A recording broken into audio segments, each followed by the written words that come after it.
NEET paper leak कांड की जांच तेज हो गई है। इस मामले को लेकर सीबीआई की टीम ने रविवार को पहली एफआईआर दर्ज की थी। जांच को लेकर सीबीआई की 2 सदस्यीय टीम पटना पहुंची है। एसपी रैंक के 2 सीबीआई अधिकारी पटना पहुंचे हैं। पटना स्थित सीबीआई कार्यालय में पटना में पदस्थापित सीबीआई के शीर्ष अधिकारी के साथ पूरे मामले को आगे कैसे ले जाना है, इससे लेकर रणनीति बनी है। साथ ही ईओयू ऑफिस में अब तक की जांच को लेकर दस्तावेज की कॉपी हासिल की है।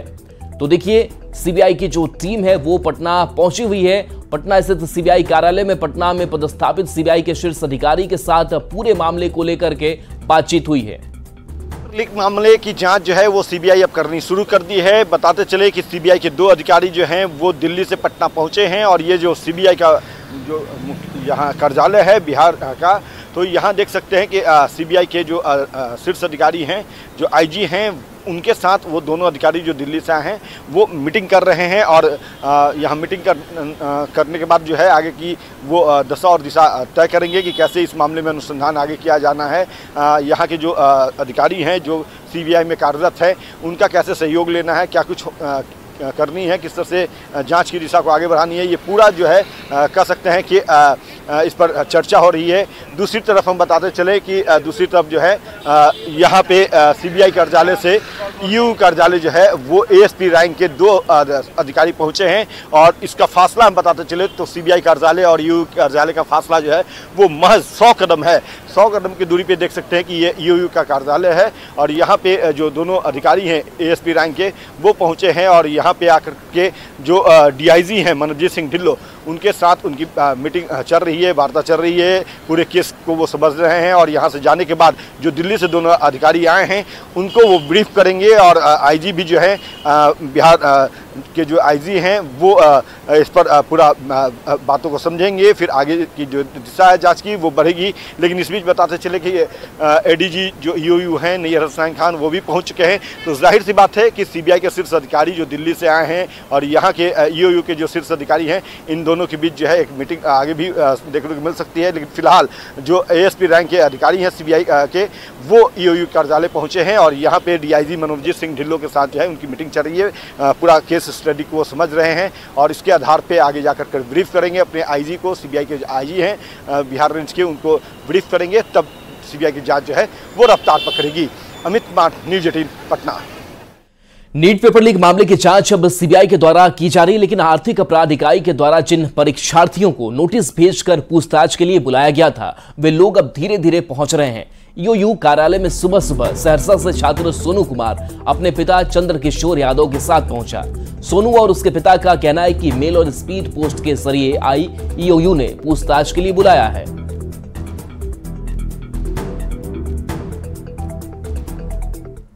नीट पेपर लीक मामला अब सीबीआई जांच कर रही है, लेकिन अभी भी आर्थिक अपराध इकाई के द्वारा जिन छात्रों को बुलाया गया था वो अब एक एक करके आ रहे हैं।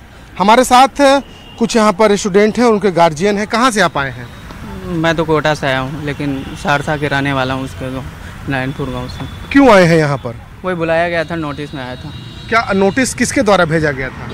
पहले तो ईओयू ऑफिस के द्वारा ही भेजा गया था, उसके बाद जब नहीं आए, लेट हो गया आने में, उसके बाद एनटीए की तरफ से आया था, कुछ 7 दिन के अंदर जाके मिली ऐसे कुछ। किसके तरफ से? एनटीए की तरफ से। अच्छा, एनटीए की तरफ से फिर आपके पास आया कि आप आकर के मिलिए? हाँ, कुछ बोला था, इसलिए मिलने आया हूँ, मिलना तो जरूर। तो अभी कब आपको मिलने के लिए बुलाया गया था? पहले आया था जो ना 18 या 19 को मिलने के लिए बोला गया था। 19 को? हाँ, 18-19 दोनों था। उसमें मेरे को 19 को ही पता लगा, तो मैं आ नहीं सकता, कोटा से आने में भी 2 दिन लगते हैं, तो कहाँ से आऊँगा। क्लास भी चल रहा है, मेरे क्लास भी अभी छूट रहा है। क्यों बुलाया गया आपको? पूछने के लिए, इसी में ही पूछताछ, नीट एग्जाम में जो भी हुआ है आज, तो उसमें ही पूछताछ के लिए बुलाया गया। तो पेपर लीक से जुड़े कुछ लोगों के संपर्क में भी आप आए थे क्या? नहीं, ऐसा कुछ नहीं, तो मैं तो सिर्फ पेपर जाके दिया था, कुछ पता नहीं ऐसा। क्या नाम हुआ आपका? सोनू कुमार। ये आपके लड़के हैं, आप यहाँ पर आप लोग आए हैं, क्या कहा गया था ईओयू के द्वारा आप लोगों को? अरे हमने तो पोस्ट ऑफिस द्वारा नोटिस मिला, तो नोटिस ने लिए, उसके बाद पढ़ने के बाद मैंने देखा तो ये सब तो पता नहीं था, इसलिए देखने के बाद हमने उस पर लिखा मिलने के लिए। तो हम लोग दूर दराज का लोग हैं, आने में थोड़ा विलम्ब हो गया, आए हैं, मिलेंगे सर से, क्या जो पूछेंगे बताएंगे, सही बात है। धांधली हुई, पेपर लीक हुआ और जो उसके हुआ बाद होगा वो तो हम लोग देहात का रहने वाला कोई जानते थोड़ी है। अब क्या होता चिट्ठी है में क्या लिखा गया, जो आपके पास जो पत्र भेजा गया ईओयू के द्वारा, उसमें क्या लिखा गया था? उसमें तो शिकायत किया गया है, उसमें मेरा लड़का का नाम है, पिता का मेरा ही नाम था, तो हम लोग इसे जानकारी थोड़ी है, उस सब सिद्ध नहीं है, इसलिए पेपर के अनुकूल मैंने आए। आपका क्या नाम हुआ? चंद्रकिशोर यादव। तो बिल्कुल देखिए, बिहार के अलग अलग जिलों से लोग यहाँ पर पहुँच रहे हैं। शक के आधार पर ईओयू ने जिन लोगों को पूछताछ के लिए बुलाया है वो अब यहाँ पर आ रहे हैं, लेकिन फिलहाल मामला अब सीबीआई के पास है और देखना होगा कि इसमें आगे और क्या कार्रवाई होती है। कैमरा पर्सन दीपक के साथ शैलेंद्र, न्यूज़ 18 पटना। तो नीट पेपर लीक मामले में रोज नए नए खुलासे हो रहे हैं। देवघर से गिरफ्तार आरोपी चिंटू ने ईओयू के सामने बड़ा खुलासा किया है। न्यूज़ 18 को सूत्रों के हवाले से मिली जानकारी में चिंटू ने बताया कि पटना के करीब 35 छात्रों को उत्तर रटवाया गया था। चिंटू को प्रश्न पत्र रॉकी नाम के एक शख्स ने व्हाट्सएप पर भेजा था। रॉकी ने सबसे पहले उससे बायोलॉजी का प्रश्न पत्र भेजा, उसके बाद फिजिक्स और फिर केमिस्ट्री का प्रश्न पत्र भेजा। खबर है कि रॉकी रांची में रहकर रेस्टोरेंट चलाता है। बिहार के नवादा जिले का रहने वाला रॉकी बताया जा रहा है। ईओयू की टीम उसकी गिरफ्तारी के लिए लगातार छापेमारी कर रही है। रॉकी मास्टरमाइंड अतुल वत्स के सीधे संपर्क में था। खबर है कि सेटिंग कराने का रेट 30 से 55 लाख रुपए तक रखा गया था। चिंटू ने इस पूरे खेल में 5 मोबाइल फोन का इस्तेमाल किया था। फर्जी दस्तावेज के जरिए उसने सिम कार्ड खरीदे, लेकिन जब अन्य साथियों की गिरफ्तारी होने लगी तो सिम तोड़कर उसने फेंक दिया। और देखिए, इस बीच बड़ी खबर है, पटना से बड़ी खबर है, जहां एक और पेपर लीक होने से बचा है। समय पर मजिस्ट्रेट का एक्शन देखने को मिला। मजिस्ट्रेट ने एक युवक को पकड़ा है। उत्पाद विभाग की परीक्षा में यह युवक पकड़ाया है।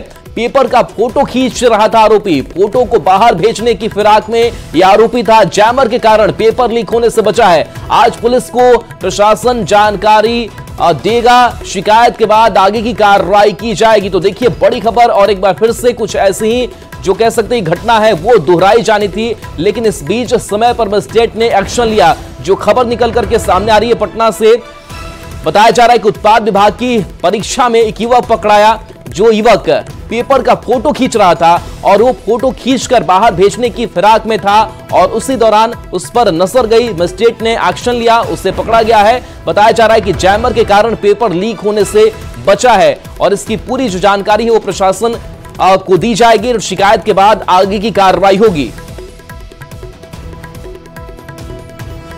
तो देखिए किस तरीके से ऐसे कारनामों को अंजाम बिहार में दिया जा रहा है और ऐसे कई ऐसे युवक हैं जो इस काम में लगे हुए हैं। और देखिए, मजिस्ट्रेट ने एक्शन लिया और इस एक्शन के साथ साथ एक और पेपर लीक होने से बचा है।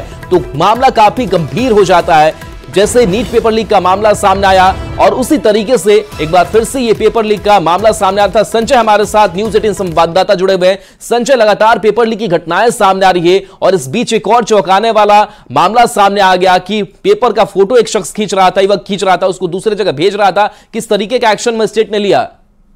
देखिए, वाकई में एक बड़ा मामला है ये। मद्य निषेध विभाग की दारोगा स्तर की मुख्य परीक्षा थी और पटना में सेंटर बनाया गया था पत्रकार नगर थाना क्षेत्र में। एक जो परीक्षार्थी है, चूंकि इस तरह की परीक्षा में मोबाइल नहीं ले जाना है, उसने 2 दिनों पहले सेंटर पर मोबाइल छिपा दिया था और कल एग्जाम था।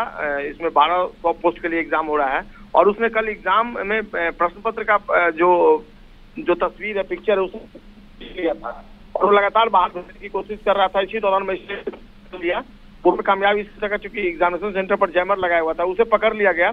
फिलहाल उस पर कल कार्रवाई की गई है और आज जिला प्रशासन की तरफ से, मजिस्ट्रेट की तरफ से पटना के पत्रकार नगर थाने में आवेदन होगा, उसको पुलिस और आगे की कार्रवाई की जाएगी कि उसके साथ कौन कौन से लोग शामिल हैं। लेकिन लगातार इस तरह के मामले सामने आ रहे हैं तो वाकई में ये चिंता का विषय है। जी राहुल। चलिए, शुक्रिया संजय इस अपडेट के लिए आपका।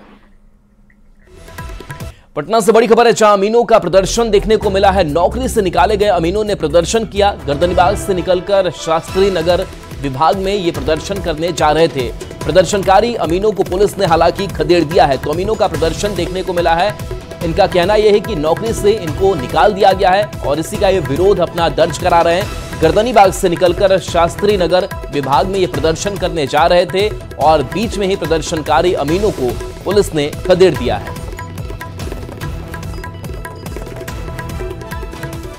नीट पेपर लीक मामले को लेकर एक तरफ पूरे देश में चर्चाएं तेज है, तो वहीं इस मामले में सियासत भी चरम पर है। आरजेडी प्रवक्ता मनोज झा ने इस मुद्दे को लेकर सरकार को घेरा है। आरजेडी सांसद ने कहा कि नीट की परीक्षा रद्द कर देनी चाहिए और साथ ही एनटीए नाम की संस्था को बंगाल की खाड़ी में फेंक देना चाहिए। एक देश एक एग्जाम कराने में यह सरकार पूरी तरह से फेल है।